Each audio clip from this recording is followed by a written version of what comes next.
Hello everyone. Good morning to everybody.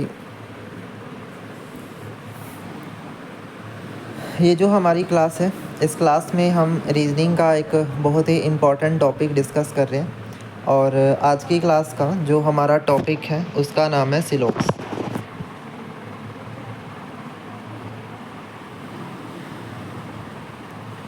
देखो, ये जो स्टेटमेंट है वो मतलब कि ये जो टॉपिक है वो काफ़ी इजी रहता है, बट थोड़ा सा आपको समझने का होता है कि टॉपिक में क्या दिया हुआ है, उसको थोड़ा समझना होगा और फिर आप इसको अच्छे से समझ पाएंगे।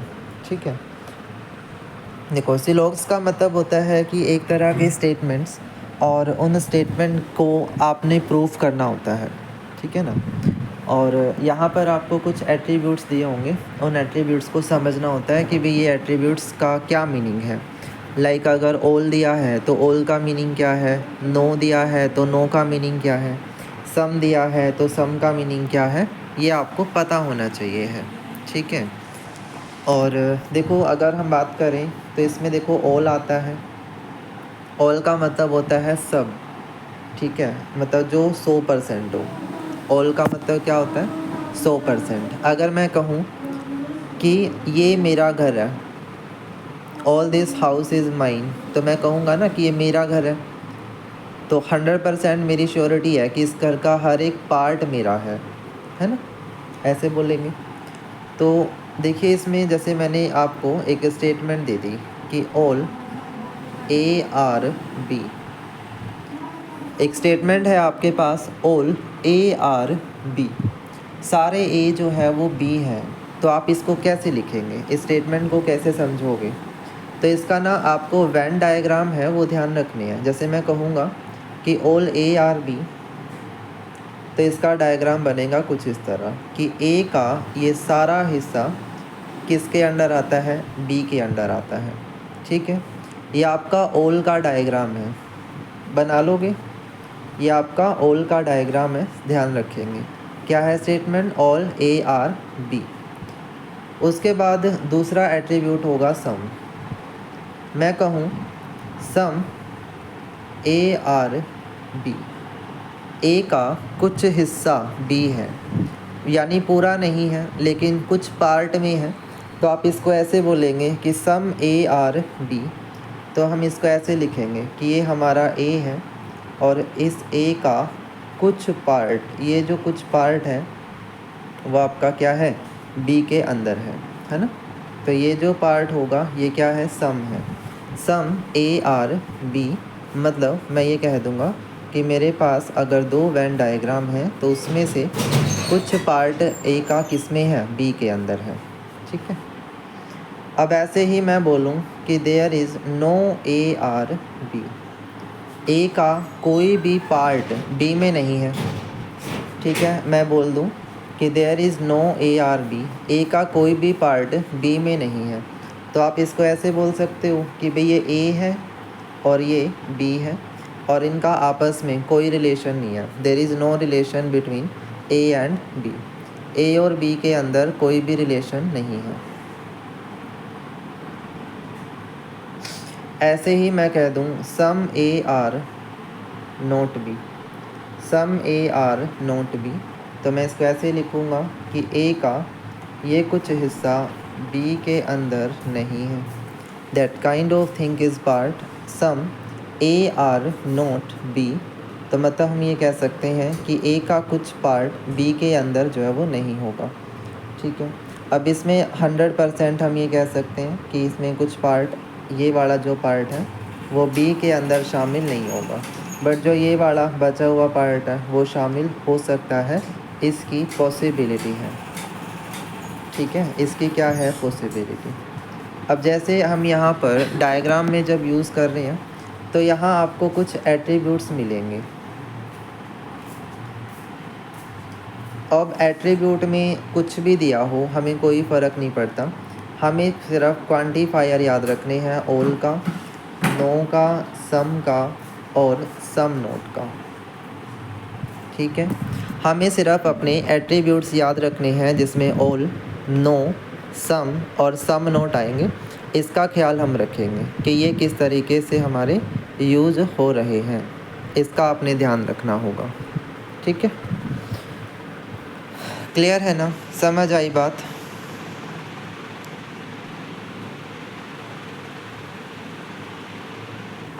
याद रखिएगा, अगर हमारे पास दो स्टेटमेंट है और उन दो स्टेटमेंट में पहली स्टेटमेंट पॉजिटिव है और दूसरी स्टेटमेंट नेगेटिव है, ठीक है, और दोनों हमारी रोंग आ जाती हैं, बोथ आर रोंग। जब मैंने कॉन्क्लूड करा, डायग्राम बनाया ना, तो डायग्राम बना के दोनों स्टेटमेंट गलत प्रूफ हो गई, तो उस केस में आप इसमें आंसर क्या लिखते हो, आइदर 1 और 2, कि या तो 1 सही है या फिर 2 सही है। ठीक है, कंडीशन देख लेना, मैंने क्या बोला, एक स्टेटमेंट पॉजिटिव हो एक नेगेटिव हो। उसके बाद कंक्लूजन में जब आपने डायग्राम बनाया तो दोनों ही स्टेटमेंट हमारी रोंगली प्रूफ हो जाती हैं, और रोंग प्रूफ होने के बाद हम ये कहते हैं कि उसमें से एक स्टेटमेंट हमारी सही है, आइदर 1 और आइदर 2, 1 और 2 में से कोई एक सही है। ठीक है, ये हमारा फिगर बन जाता है। उसके बाद एक हमारा नाइदर नोर का केस होता है। नाइदर नोर में भी आपने यही याद रखना है कि दोनों स्टेटमेंट हमारी नेगेटिव होएंगी। ठीक है, समझ आया? ये बिल्कुल बेसिक पार्ट है जो सिलॉग्स में पता होना चाहिए है। ठीक है, अब ना आपको मैं कुछ स्टेटमेंट दे कर के देखता हूँ ताकि आपको क्लियर हो चीज़ें और आप समझ पाएँ कि भी टॉपिक को करना कैसे है।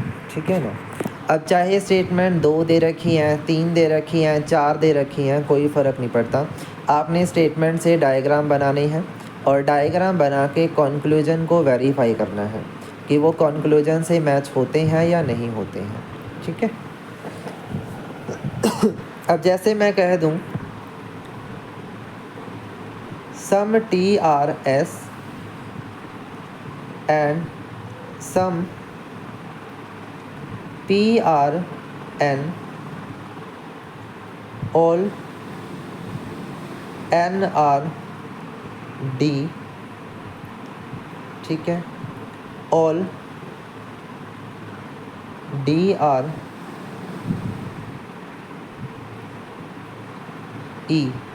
ये आपकी स्टेटमेंट है।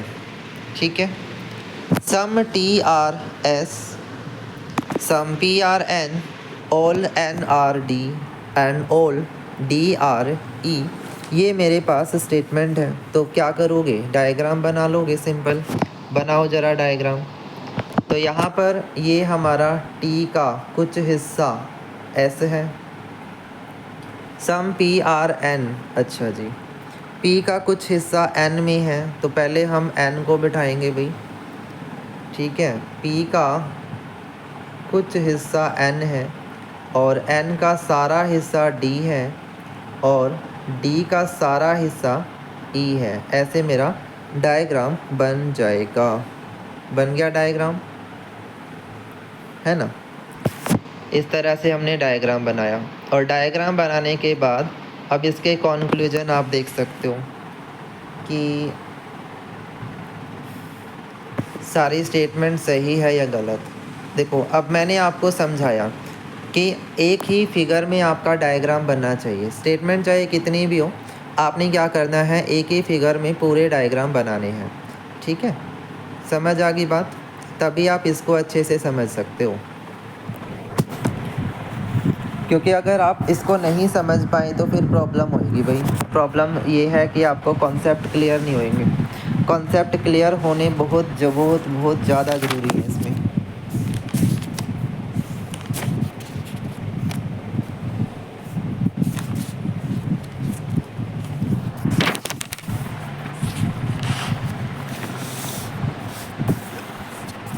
दो स्टेटमेंट से शुरुआत करते हैं। All ARB and some BRC। ठीक है, कॉन्क्लूजन है कि all CRA and some BRA, ये है आपके कॉन्क्लूजन। तो डायग्राम बनाओ भाई। ऑल ARB हैं तो A का पूरा हिस्सा B के अंदर है और B का कुछ हिस्सा C है, तो अब बताओ ऑल सी आर ए, क्या सी का सारा हिस्सा ए हो सकता है क्या? क्या ऑल सी हमें ए दिखाई दे रहा है? नहीं। तो ये स्टेटमेंट कॉन्क्लूजन क्या हो गया? गलत हो गया। Some B are A, B का कुछ हिस्सा ए है। ए के बारे में तो हमें पता है कि सारा ए बी है, तो बी का हिस्सा कुछ तो एक होगा ही ना। तो ये स्टेटमेंट कॉन्क्लूजन सही हो गया ना? Clear?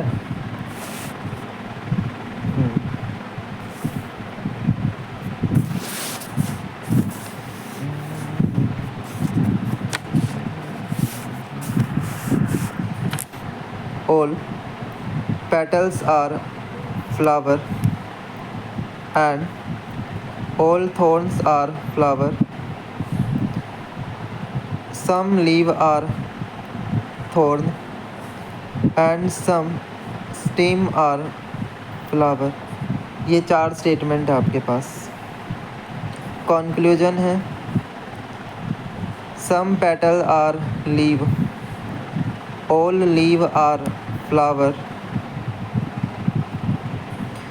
some stem are petal, no petal is leaf. अब देखो सारी स्टेटमेंट पॉजिटिव है आपकी, है ना? तो क्या कंक्लूजन नेगेटिव होएगा? कभी भी नहीं होगा। तो ये तो वैसे ही बिना डायग्राम भी निकाल सकते हो आप। एक दो स्टेटमेंट तो ऐसी होती हैं। अगर स्टेटमेंट पॉजिटिव है तो उसका कभी भी नेगेटिव में कंक्लूजन नहीं आ सकता। अब जो चीज़ पॉजिटिव है उसको हम नेगेटिव कैसे प्रूव कर सकते हैं? नहीं कर सकते ना। तो बनाओ डायग्राम भैया अब इसका। All petal are flower, petal are flower, all thorn are flower, इसके अंदर थॉर्न भी है टी। Some leave are thorn, leave का कुछ हिस्सा लीव है।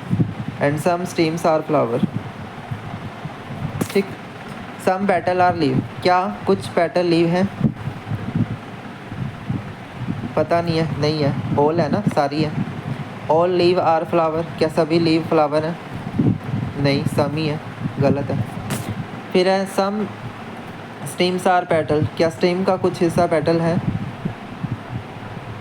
नहीं, फ्लावर का हिस्सा है। And no petal is leaf, कोई भी पेटल लीफ नहीं है, तो ये भी गलत है।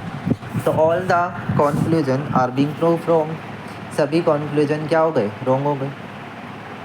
ठीक है। तो ये आपका थोड़ा सा फाउंडेशनल पार्ट मैंने करवाया सिलोब्स का कि कैसे वो करना है। ठीक है। बाकी हम क्वेश्चन भी डिस्कस करेंगे, फिर और ज़्यादा क्लैरिटी से ये टॉपिक समझ आएगा। ठीक। तो आज के लिए इतना ही रख लेते हैं। बाकी आपको मैं और भी वीडियो लाऊंगा जिसमें मैं इस टॉपिक को थोड़ा और डिटेल में करवाऊंगा। अभी हमने सिर्फ आज बेसिक फाउंडेशन किया कि इसमें स्टेटमेंट कैसे यूज़ करनी है।